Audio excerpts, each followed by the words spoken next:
বৌমা ডাকতাছো? কত বেলা হয়ে গেছে, আমার গোসল লাগবে না?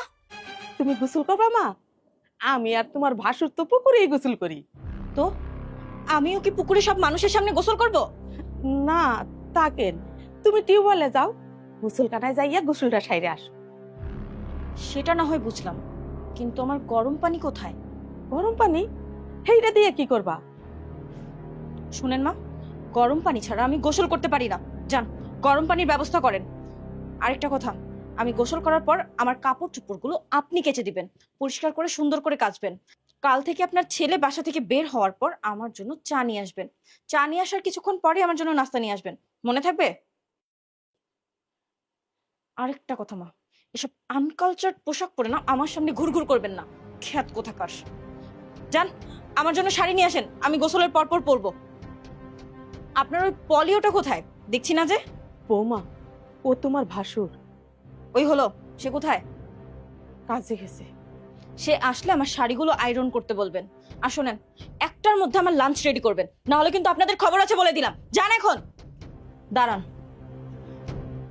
আরেকটা কথা, শাশুড়ি আর বৌমার কথাগুলো নিজের ছেলের কানে লাগাতে নেই, এতটুকু জ্ঞান নিশ্চয়ই আপনার ভালো মতোই আছে। যান এবার।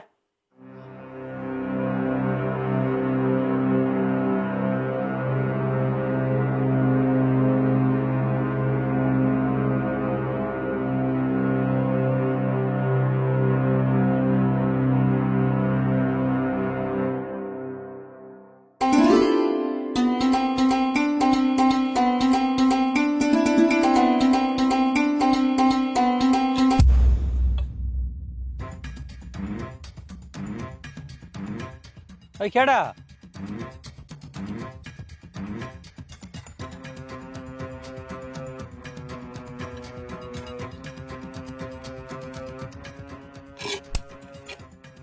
ওই কেডা এই জায়গায়? আরে দিনে দুপুরবেলা জিন বুতাইল নাকি?